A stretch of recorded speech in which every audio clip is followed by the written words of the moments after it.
हामीले हाम्रो हक अधिकार पायौँ, हामीले आन्दोलन जित्यौँ जस्तो मलाई महसुस भइरहेको छ। यो मेरो मात्रै जित होइन, सम्पूर्ण आन्दोलनकारी महिला दिदीबहिनीहरूको पनि जित हो जस्तो मलाई लाग्छ। यो फोहोर भन्ने चिज त मलाई ठुलो चिजै लाग्दैन, यो व्यवस्थापकको कमजोरीले मात्रै भएको जस्तो लाग्छ। घरबाटै व्यवस्थापन गर्न सकिने चिजहरू यो। काठमाडौँ भनेको एउटा सभ्यताले भरिपूर्ण छ, यहाँको सभ्यताले यहाँको शैली दिने गरिकन त्यसरी म सबैको एकरूपता ल्याउँछु भनेर पनि म यहाँलाई भन्न चाहन्छु।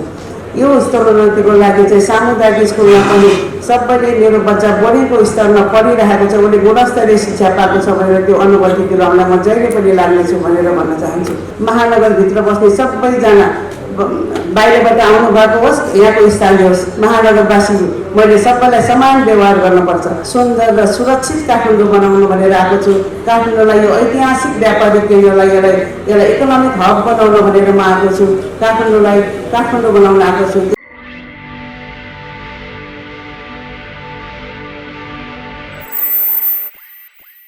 आज काठमाडौँ महानगरबाट हामी उम्मेदवार लिएका उपमेयरका सम्पूर्ण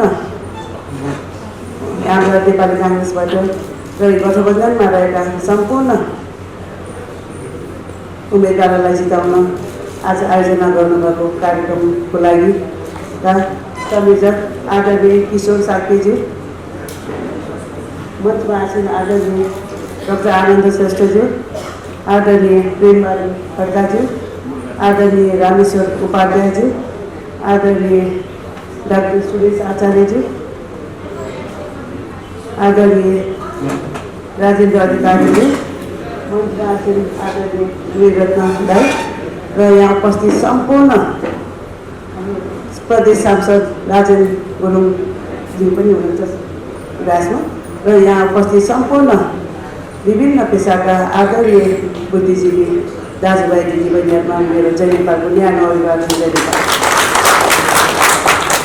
आज मलाई नेपाली काङ्ग्रेसले काठमाडौँ महानगरको लागि मेयरको प्रत्याशीको उम्मेदवारको रूपमा खडा गरेको छ। सबैभन्दा पहिला त म नेपाली काङ्ग्रेसका सभापति लगायत सम्पूर्ण नेताहरू मलाई जुन रूपमा अगाडि सार्नुभयो, नेपाली काङ्ग्रेस काठमाडौँ जिल्लाका महिला सङ्घ पार्टी सङ्गठन र नेपाली काङ्ग्रेस महानगर र काठमाडौँ जिल्लालाई धेरै धेरै धन्यवाद र आभार प्रकट गर्दछु। र जुन गठबन्धनले मलाई सहज रूपमा स्वीकार्नुभयो, हाम्रा गठबन्धनका सम्पूर्ण नेताहरूलाई पनि म आभार व्यक्त गर्न चाहन्छु। म एउटा राजनीतिकर्मी, तर मैले पद लिएको थिइनँ, राजनीति छोडेको थिएन। त्यसकारण म जहिले पनि हाम्रो सिद्धान्त नेपाली काङ्ग्रेस सिद्धान्त राष्ट्रियता, प्रजातन्त्र र समाजवाद र हाम्रा नेताहरूले बिपी कोइराला, गणेशमान सिंह, सुवर्ण शमशेर, कृष्णप्रसाद भट्टराई, गिरिजा प्रसाद कोइराला, सुशील कोइराला र मङ्गलादेवी शैलजा आचार्य, उहाँहरूलाई मैले आदर्श मानेर अगाडि बढ्नेछु भनेर पनि भन्न चाहन्छु। र हाम्रो यस आज जुन हामीले रूपमा यो हाम्रो सङ्घीय लोकतान्त्रिक गणतन्त्रात्मक समावेशी संविधानलाई मैले जहिले पनि मध्यनजर गरेर जुन हाम्रो अहिले पार्टीले निकालेको घोषणापत्र र मैले आफूले निकालेको यो 7 स भनेर सङ्कल्पलाई जहिले पनि म मध्यनजर राखेर अघि बढ्नेछु भनेर यहाँ सम्पूर्ण दाजुभाइ बुद्धिजीवीहरूलाई म भन्न चाहन्छु। र यी कुराहरू गर्दा गर्दै मलाई के लागिरहेको छ भने म यसरी अगाडि बढिरहेको छु।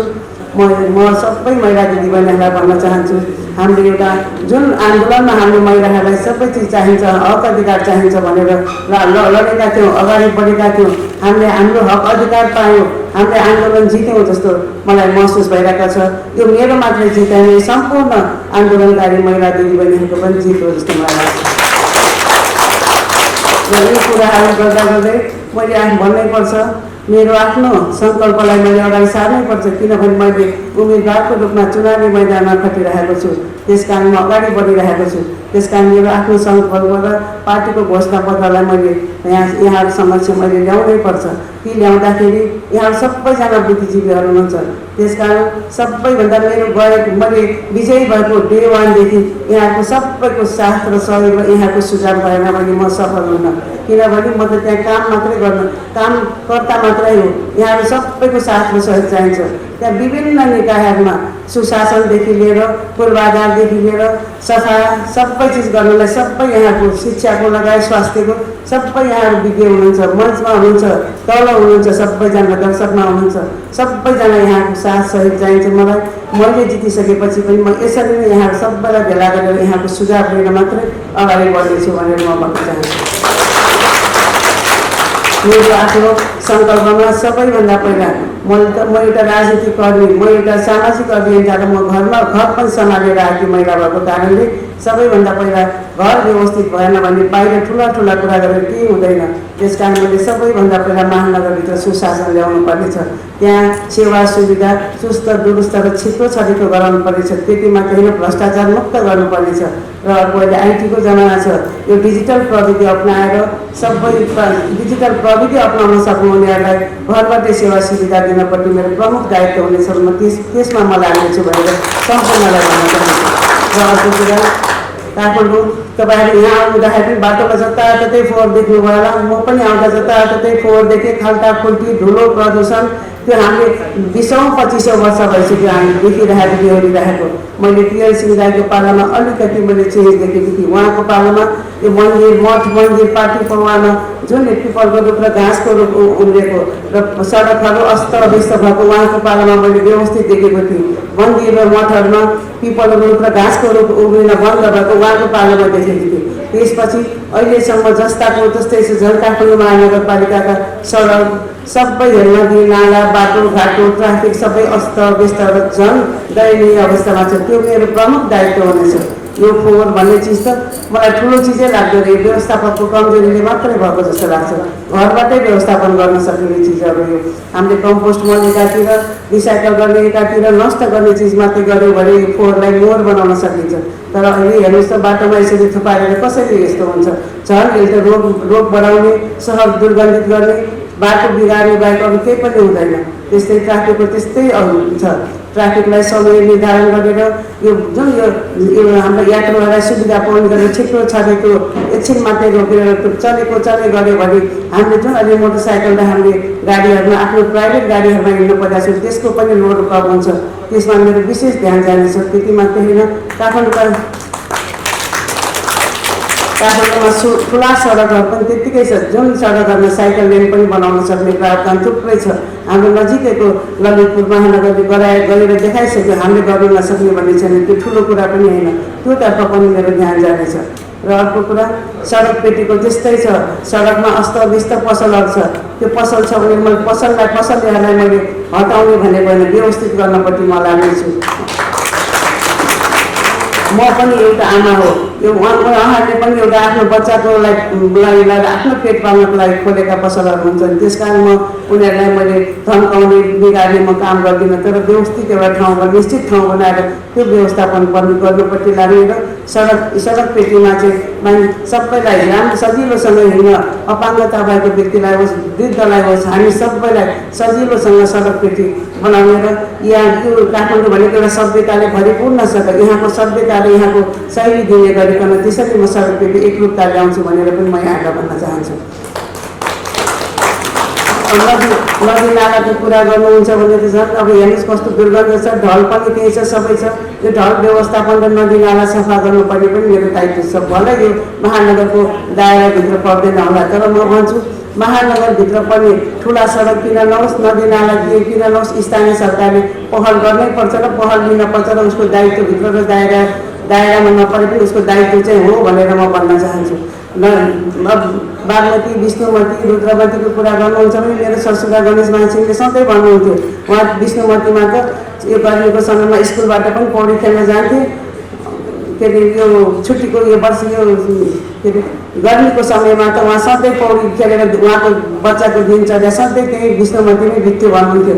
भर्खर म एउटा कार्यक्रमबाट आएको, एकजना धर्मगुरुले भन्नुभयो विष्णुमतीको पानी त हामी पिउँथ्यौँ पनि, पौडी मात्रै खेल्यो होइन पनि भनेर सुनाउनु भयो। अहिले कस्तो छ हेर्नुहोस् त अवस्था नदीहरूको। त्योतर्फ मैले सरकारसँग समन्वय गरेर सफा गर्नपट्टि त्यसमा पनि मेरो ध्यान जानेछ। र साना र ठुला सडकमा, साना सडक महानगरको दायरामा पर्छ भन्छ, ठुला पर्दैन भन्छ, तर ठुला सडक पनि महानगरभित्र परेको सडकहरूको उसको जिम्मेवारी हुन्छ। उसले सडक विभागमा गएर खाल्टाखुल्टी र त्यहाँ सबै पूर्णलाई छिटो छरिटो यहाँको यहाँको जनतालाई राम्रोसँग हिँड्ने बाटो मिलाउनुपर्छ र उसको दायित्वमा हो भनेर म भन्न चाहन्छु। पानीको त्यस्तै समस्या छ। यो जुन अब मेलम्ची पनि आउँदैछ, अहिले काठमाडौँमा पानी एकदम हाहाकार छ, तर यो मेलम्ची आइसकेपछि पनि नआउँदै पनि जहाँ पानी महिनौँ वर्षमा पानी आउँदैन भनेको ठाउँमा पनि सुनेको छु। हाम्रै ठाउँमा पनि कति दिनसम्म आउँदैन पानी, तर सबै ठाउँमा जति दिन आउँछ सबै ठाउँमा एकरूपता ल्याउन लागि मेरो तेरो हाम्रो ठाउँ र अर्कोको ठाउँ नभनिकन एकरूपता ल्याउनलाई सधैँ मेरो पहल हुनेछ पनि म भन्न चाहन्छु। र यस्ता थुप्रै कामहरू काठमाडौँ नगर गर्नुपर्ने छ। यहाँको अब सबै कुरा गर्दाखेरि मैले हाम्रो जनजीवनको कुरा गर्नैपर्छ, स्कुलहरूको अभिवृद्धि गर्नैपर्छ, यो सामुदायिक स्कुलहरूको स्तरोन्नति गर्नैपर्छ, जसले गर्दा यहाँहरू कतिजना अब यहाँ शिक्षक सङ्घका साथीहरू पनि हुनुहुन्छ, यहाँ कतिजना प्राध्यापक हुनुहुन्छ। यो स्तरोन्नतिको लागि चाहिँ सामुदायिक स्कुलमा पनि सबैले मेरो बच्चा बढेको स्तरमा पढिरहेको छ, उसले गुणस्तरीय शिक्षा पाएको छ भनेर त्यो अनुभूति दिलाउन म जहिले पनि लाग्नेछु भनेर भन्न चाहन्छु।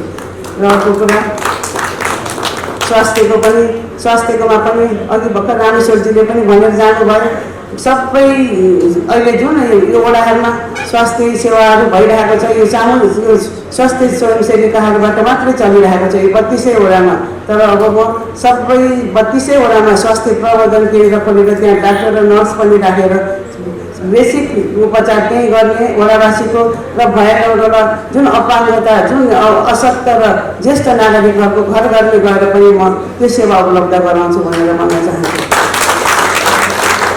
काठमाडौँ महानगरमा यो राजधानी पनि भएकोले यहाँ सुविधा सम्पन्न अस्पतालहरू धेरै छ, तर यहाँको लागि भनेर छुट्टै व्यवस्था छैन। त्यसकारण म महानगरको प्रमुखको हैसियतले काठमाडौँ महानगरवासीको लागि छुट्टै सुविधा सम्पन्न अस्पताल खोलेर महानगरवासीलाई विशेष छुट र अपाङ्गता असहाय र ज्येष्ठ नागरिकलाई निःशुल्क त्यहाँ उपचार गराउने म व्यवस्था गर्छु भनेर म भन्न चाहन्छु। महिलाहरूको लागि त्यस्तै मेरो थुप्रै योजनाहरू छ। विशेष गरी त काठमाडौँ हेर्नुहोस्, यहाँ अझ पोर एरियाका महिला दिदीबहिनीहरूको छुट्टै पीडा छ। कतिजना त डिप्रेसनमा जाने जस्तो अवस्था भइसक्यो उहाँहरू, किनभने किसान परिवारको हुनुहुन्छ, जग्गा जमिन सबै बिक्री भइसकेको छ। यो राजधानी हो, यहाँ सबैजना 77 जिल्लाकैमा सबैजना हामी बस्न आउँछौँ। यो स्वाभाविक पनि हो, राजधानी भएको कारणले यो काठमाडौँको मात्रै होइन विश्वको राजधानीहरूमा जहाँ पनि यस्तै हुन्छ। त्यसकारण राजधानी भए पनि त्यहाँ पोर एरियालाई पनि मैले हेर्नुपर्छ, किनभने महानगरभित्र बस्ने सबैजना बाहिरबाट आउनुभएको होस् यहाँको स्थानीय होस्, महानगरवासी मैले सबैलाई समान व्यवहार गर्नुपर्छ। सबैजना महानगरवासीले हो, मेरो तेरो भन्ने छैन। महानगर भनेको एउटा मैले पहिला पनि भनिसकेको, यो महानगर भनेको एउटा महान घर हो। यसलाई महान घरमा हामीले सबैलाई कसरी सबैलाई राम्रोसँग व्यवहार गर्छौँ त्यस्तो गर्नुपर्छ, त्यतापट्टि म लाग्नेछु। र महिला दिदीबहिनीहरूको लागि जसको जग्गा जमिन बिक्री भइसकेको छ, घर टेबल दिएको छ, विपन्न वर्ग छ, उहाँहरू पढ्नु भएको छैन, बिहानदेखि बेलुकासम्म घरको काम गर्नुहुन्छ तर उहाँको आम्दानीको स्रोत केही छैन, त्यस्ता दिदीबहिनीहरूको लागि मैले श्रमको सम्मान गरेर त्यस्ता दिदीबहिनीहरू जसले हामीले नारी दिवस मनाउँछौँ, श्रमिक दिवस मनाउँछौँ, अनि ठुला होटलमा महिलाहरूका ठुला कुरा गर्छौँ, तर त्यस्ता दिदीबहिनीहरूलाई हेरिएको छैन। म एउटा महिला पनि र मैले घर पनि चलाएर आएको भएर त्यस्ता दिदीबहिनीहरूको दुःखमा चाहिँ म मलमपट्टि लगाउनलाई उहाँलाई विशेष राहतको प्याकेज ल्याउँदैछु भनेर भन्न चाहन्छु। त्यस्तै काठमाडौँमा विधुर दाजुभाइहरूको पनि त्यस्तै पीडा छ, जो किसान परिवारको हुनुहुन्छ, जसको घर टेकोले दिएको छ, आज ढल्ने कि भोलि ढल्ने, उहाँले जुन भाडाबाट आफ्नो घर चलाइराख्नु भएको छ, तर अहिले त्यो घर ढल्न लागेको अवस्था भएर त्यो घरमा हामी जस्ता कोही बस्न जानुहुन्छ त बिचराहरू बिहान त्यो श्रमिक दाजुभाइहरू बस्नुहुन्छ, उहाँहरूले कति नै भाडा दिनुहुन्छ होला। त्यस्ता दाजुभाइहरू मेरो घरमा पनि कति दुःख सुनाउन आउनुहुन्छ, भाउजू मैले छोरीको घरमा जानु बसको टिकट काट्ने पनि पैसा छैन, मैले 2 दिन भयो मैले औषधि खान छुटेको भन्ने त्यस्ता दाजुहरू थुप्रै मेरो घरमा आउनुहुन्छ। किनभने मेरो घर एउटा राजनीतिकर्मीहरू बस्नुभएको घर, मेरो ससुरा गणेश पानसिंह सासूले थुप्रैलाई सहयोग गरिराख्नु भएको घर भएर अहिलेसम्म पनि त्यस्ता दाजुहरू आउनुहुन्छ। त्यही भएर जुन पुरुषहरू जसले ज्येष्ठ नागरिक पुगिसक्नु भएको छैन, जसको श्रीमती स्वर्गीय भइसकेको छ, जसको आय विपन्न छ, त्यस्ता विधुर पुरुषहरूको लागि पनि मैले विशेष राहतको प्याकेज ल्याउँदैछु भनेर र अर्को महिला दिदीबहिनीहरूको लागि विशेष यो सिपमूलक तालिम दिएर उहाँलाई आर्थिक रूपमा पनि आर्थिक रूपमा पनि उहाँलाई आत्मनिर्भर बनाउनुपट्टि म जानेछु र त्यस्ता दिदीबहिनीहरूको लागि प्रत्येक वडामा एउटा कोसेली घर जस्तो बनाएर उहाँहरूले उत्पादन गरेको चिजहरूलाई चाहिँ त्यहाँ बजार बनाएर महानगरपालिकाको सहमन्वय र सहकार्यमा उहाँहरूको सामान बजारीकरण गर्नपट्टि मैले सधैँ लाग्नेछु र उहाँहरूको राम्रो उत्पादनहरूलाई महानगरमा मात्रै होइन अन्तर्राष्ट्रिय बजारमा पनि म लाग्नेछु भनेर म भन्न चाहन्छु। र युवाहरूको पीडा राजधानी होस् बाहिरबाट आउनुभएको युवाहरू सबैको पीडा बराबर छ, समान छ। यहाँका युवाहरू पनि धेरै बेरोजगार हुनुहुन्छ, यहाँका युवाहरू पनि धेरै विदेशीमा परेको छ। त्यो युवाहरूलाई रोक्नपट्टि मैले विशेष ध्यान जान्छु। म त आमा पनि भइसकेको मान्छे, मैले बच्चाहरूको पीडा, छोराहरूको बेरोजगार भएको पीडा मैले देखेको छु। त्यसकारण मेरो त्यसप्रति विशेष ध्यान युवाहरूप्रति पनि मेरो जानेछ। युवाहरूलाई सबैभन्दा पहिला त अहिले आइटीको जमाना छ, यो डिजिटल प्रविधि अप्नाएर उनीहरूलाई सिप विकास गरेर विभिन्न विधामा यहाँ त अब धेरै छ। काठमाडौँको मौलिक आफ्नै थुप्रै कलाहरू छ, मूर्तिकला, चित्रकला, थुप्रै कलाहरू, यहाँ नृत्यकलादेखि कलाकार बन्नेदेखि लिएर थुप्रै विधाहरू छ काठमाडौँमा। त्यो कलाहरू कति त लोप हुँदै गइरहेको छ। त्यसलाई उजागर गरेर युवाहरूलाई परिचालन गरेर उद्यमी बनाउनपट्टि लाने मेरो प्रमुख योजना छ र म गरेर देखाउँछु भनेर भन्न चाहन्छु। तपाईँको राजधानी यहाँ हेर्नु सुविधा सम्पन्न सबै चिज छ। यहाँ ठुलो ठुलो रङ्गशाला पनि काठमाडौँमै छ, क्रिकेट मैदान पनि काठमाडौँमै छ, टेबल टेनिस कोर्टदेखि ब्याडमिन्टन कोर्टदेखि सबै कभर हलदेखि सबै काठमाडौँमा सुविधा सम्पन्न छ। बाहिर जिल्लामा जस्तो पहाडमा जस्तो यहाँ बनाउनु पर्ने छैन। भौतिक पूर्वाधार राम्रो र अन्तर्राष्ट्रिय स्तरको छ, तर यहाँका युवाहरू अझै खेलकुदमा आकर्षित हुन सकेको छैन। वर्षको एकपटक मेयर कप हुन्छ, तपाईँहरूले कसले त्यो कुन चाहिँ युवाहरूले भाग लिएछ भनेर तपाईँहरू यहाँ आउनु उनीहरूलाई पनि थाहा छैन होला, मलाई पनि थाहा छैन। लिएको छ होला, तर लिएको छ, भएको पनि छ, तर सीमितलाई मात्रै छ। त्यसकारण यहाँ क्लब्सहरू पनि टोलै पछि छ। क्लबहरूलाई महानगरबाट परिचालन गरेर युवाहरूलाई उत्साह गरेर यो खेलकुदमा उहाँहरूलाई रुचि जगाएर आफ्नो रुचि के छ खेलकुदप्रति आकर्षित गर्ने मेरो एकदमै मनदेखिको मेरो लक्ष्य छ। म गर्छु पनि र युवाहरूलाई काठमाडौँ महानगरको मात्र होइन देशको नाम राख्नपट्टि पनि म अगाडि बढाउँछु र म गरेर देखाउँछु भनेर भन्न चाहन्छु। किनभने मैले त सामाजिक अभियन्ता पनि, मेरो घरमा कतिजना आमाहरू बुढा आउनुहुन्छ, भाउजू मेरो छोरा बेरोजगार भयो, काम पाएन, ड्रग्सतिर लाग्यो, मैले सम्हाल्न सकेन भनेर घर घरमा गएर कतिजनाको आमाको छोरा छोरीहरूलाई मैले सम्झाएको छु। त्यो पीडा मैले नजिकबाट देखेको छु। किनभने म काठमाडौँमा बिहा गरेर आएको 36 वर्ष भयो। मैले यहाँको हावा पानी माटो धर्म संस्कृति सबैसँग म एकदम विज्ञ छु। म एउटा राजनीतिक परिवारबाट पनि आएको र म राजनीति पनि गरेँ, तर पढ नलिएको महिला र सामाजिक अभियन्ता भएको भएर मैले यहाँको सबै चिजसँग म जानकार छु। त्यसकारण मैले भित्र मनदेखि यी सब कुरा सङ्कल्पहरू राखेको छु। जुन सङ्कल्पहरू मैले राखेको छु, मैले गर्न सक्ने सङ्कल्प मात्रै मैले प्रतिबद्धता मात्रै जाहेर गरेको छु। मैले ठुला कुरा गरेको छैन। हामीले अहिले काठमाडौँलाई तपाईँहरूले र हामीले खोजेको काठमाडौँ सफा सुन्दर स्वच्छ काठमाडौँ भएको, मैले त्यसलाई मैले विशेष ध्यान दिएर मैले गरेको छु। ज्येष्ठ नागरिकको कुरा गर्नुभयो, ज्येष्ठ नागरिकको भवन सबै वडामा बनाएर ज्येष्ठ नागरिक बाबाहरूलाई सबै रमाइलो गर्ने, मनको बल पोख्ने त्यो व्यवस्था म मिलाउनपट्टि जानेछु। यो कुरा गर्दा गर्दै यहाँको भौतिक पूर्वाधारहरू पनि त्यस्तै अस्तव्यस्त छ। यो काठमाडौँ सहर भनेको त विश्व सम्पदा सूचीमा परेको सहर। कस्तो मरुभूमि जस्तो ठाउँहरू त हराभरा भइसक्यो भने हाम्रो सहरमा कसैलाई पर्यटकलाई यहाँ घुम्न मन लाग्दैन। उहाँ नेपाल आउनुहुन्छ त सगरमाथा चढ्न, विभिन्न हिमाल चढ्न र यहाँको ट्रेकिङको लागि आउनुहुन्छ। काठमाडौँ घुम्नलाई कमै मात्रै पर्यटकहरू घुम्ने गरेको भनेर तथ्याङ्कले पनि बताएको छ। एयरपोर्टबाटै सिधै पोखरा जाने, एयरपोर्टबाटै कता जाने त्यस्तो गर्नुहुन्छ भनेर तथ्याङ्कले पनि बताएको छ। त्यसकारण काठमाडौँलाई चाहिँ एउटा सबै भौतिक पूर्वाधार सबै राम्रोसँग बनाएर यसको लागि यहाँहरूको विज्ञताको पनि मलाई जरुरत पर्छ। यहाँहरूसँग सल्लाह गरेरै गर्छु र यहाँ बनिसकेकोलाई बनाउने र बनेको लागि पुरातात्विक हिसाबले सबैलाई राम्रोसँग सम्पदालाई बनाएर त्यो चाहिँ हामीले विश्व सामु लैजान पर्नेछ। र अर्को यहाँको चाडपर्व, यहाँको भाषा, यहाँको सबै चिजहरू, जात्रा सबै यहाँको एकदमै नेपाल महानगरलाई मात्रै चिनाउने होइन, हामीलाई मात्रै चिनाउने होइन, नेपाललाई नै चिनाउने किसिमको यहाँको मौलिक आफ्नै चाडपर्व जात्रा सबै चिज यहाँ छ। त्यसकारण मठ मन्दिर, यहाँको बिहार गुम्बा भनोस् सबै ऐतिहासिक छ, त्यसको संरक्षण गर्नुपर्ने मेरो दायित्व छ। त्यो सबै म गएकै दिनमा गर्छु भनेर म भन्दिनँ। अल्पकालीन र दीर्घकालीन योजनाहरू बनाएर यहाँहरू जस्तै विज्ञहरूसँग सबैसँग सल्लाह गरेर म गर्नेछु। र अर्को गर्दै गर्दा तुरुन्तै गर्नुपर्ने चिज यहाँ के छ भने सामाजिक सुरक्षा छैन, राजधानी छ, तर तपाईँहरू राति अझ पुरुषहरूलाई त असुरक्षा छ भने महिला दिदीबहिनीहरूलाई कस्तो छ, अब निस्किन सक्ने वातावरणै छैन। यसको लागि मैले सबै ठाउँमा बिजुली जडान गर्ने, टोलमा होस् गल्लीमा होस्, र त्यति मात्रै नभएर CCTV क्यामेरा राखेर नेपाल प्रहरीसँग समन्वय गरेर सबैलाई यो काठमाडौँमा सुरक्षित छ काठमाडौँ भनेर देखाउनु पर्ने मेरो प्रमुख दायित्व छ। यसको लागि म प्रत्येक वडामा क्विक रेस्पोन्स टिम राखेर र तुरुन्तै अपराध भयो भने त्यहाँ उहाँले खबर गरिसक्ने त्यो व्यवस्था बनाउनपट्टि म जानेछु। र अर्को काठमाडौँ हेर्नुहोस्, यहाँ तपाईँ बाटोमा अहिले हिँड्नुभयो भने तपाईँलाई प्यास लागेको छ भने कहीँ पानी खान पाउनुहुन्न, तर देख्नुहुन्छ पसलभरि मिनरल वाटरको बोतल देख्नुहुन्छ, तर कसरी खानुपर्छ भने किनेर खानुपर्छ। तपाईँहरू पाहाडमा जानुहोस् त, एक कोस टाढाबाट बोकेर ल्याएर भए पनि तपाईँले पानी भनेर माग्यो भने 1 करोड पानी खान दिन्छ त्यहाँ पाहाडकोमा, तर काठमाडौँमा किनेर खानुपर्छ। त्यो मैले बुझेको छु। त्यसकारण म प्रत्येक सार्वजनिक स्थलहरूमा वडासँग र समुदायसँग समन्वय गरेर शुद्ध निःशुल्क खानेपानी म ठाउँ ठाउँमा राखेर र त्यस्तै अर्को यो निःशुल्क यो शौचालयको पनि म व्यवस्था यसरी नै समन्वय गरेर वडासँग समुदायसँग गरेर म निःशुल्क शौचालयको त्यसमा महिला मैत्री पनि हुने व्यवस्था गर्छु भनेर म भन्न चाहन्छु।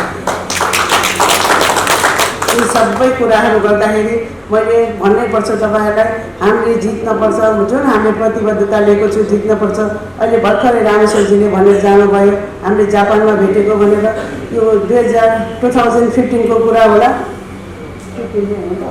2014 को कुरा होला। हाम्रो सुशील कोइरालाज्यू उहाँ प्रधानमन्त्री हुनुहुन्थ्यो, उहाँको शरीरले साथ नदिएको कारणले मेरो श्रीमान प्रकाश मानसिंह उप प्रधानमन्त्री हुँदाखेरि हामी जापानमा ओल्ड बुद्धिस्ट समिटमा भाग लिन गएका थियौँ। उहाँ पनि विश्व शान्ति विहारबाट रिप्रेजेन्ट गरेर आउनुभएको रहेछ, त्यहीँ भेट भएको थियो। र अस्ति भर्खर यो समाजवादी पार्टीले को दिन लागेको होला, किनभने पार्टीले त निर्णय गरिसकेका थियो गठबन्धनले उपमेयर दिने भएपछि 2-3 जनाको नाम सुनेको थिएँ, तर मलाई उहाँले भनेर थाहा पनि थिएन। उहाँले नै फोन गरेर ल्याउनु भयो, मै हो हामी जापानमा सँगै जाने भेटेको भन्नुभयो। त्यस कारण मलाई के ढुक्क छ भने मैले सङ्कल्प र परिकल्पना गरेको काठमाडौँ, मैले जुन प्रतिबद्धता गरेको काठमाडौँ उहाँसँग काम गर्न पाउँदा हामीले सहजै यहाँहरूलाई मैले जुन बताइरहेको छु पुरा हुन्छ र अर्को कुरा सबै यसरी गर्दाखेरि यो गठबन्धनको सरकार छ, त्यसकारण मैले पनि जित्नुपर्छ, उहाँले पनि जित्नुपर्छ। र जुन हाम्रो यो गठबन्धनमा भएका सबै र हाम्रो नेपाली काङ्ग्रेसका रुख चिन्ह लिएर जुन उठिराख्नु भएको छ साथीहरू, सबैले जित्यो भने मैले सोचेको जस्तो म काम गर्न सक्छु। म गरेर देखाउन देखाउन आएको छु, किनभने मैले आफ्नो सम्पूर्ण युवा अवस्था मैले यो देशको प्रजातन्त्र ल्याउनलाई लागि मैले पुलिसको लट्ठीदेखि जुलुसको नेतृत्व गर्नेदेखि लिएर हनुमान ढोकाको चिसो छेरीमा पटक पटक म बिताएर आएको महिलाहरू। मेरो विवाह गरेपछि हो मैले केही समय मैले पार्टीमा पद नलिकन तर काङ्ग्रेसमा सक्रिय भएर बसी चाहिँ राखेको हो। किनभने मेरो घरमा मेरो ससुरा गणेश मान सिंह, मेरो सासू मङ्गला देवी सिंह, मेरो श्रीमान प्रकाश मान सिंह, पियर सिंह दाई सबै सक्रिय राजनीतिमा हुनुहुन्थ्यो। घर अस्तव्यस्त थियो, अनि मैले घर अस्तव्यस्त भएर त के राजनीति गर्नु र सबैजनाले गरिराख्नु भएको छ। मेरो गणेश मान सिंह, मङ्गला देवी सिंह राष्ट्रिय राजनीति गरिरहनु भएको छ, जसले यो देशमा रैतीलाई नागरिक बनाउन लाग्नुभयो, जसले यो देशमा दिएको उच्च पद प्रधानमन्त्रीको जस्तो पद पनि त्याग्नु भएको, र जसले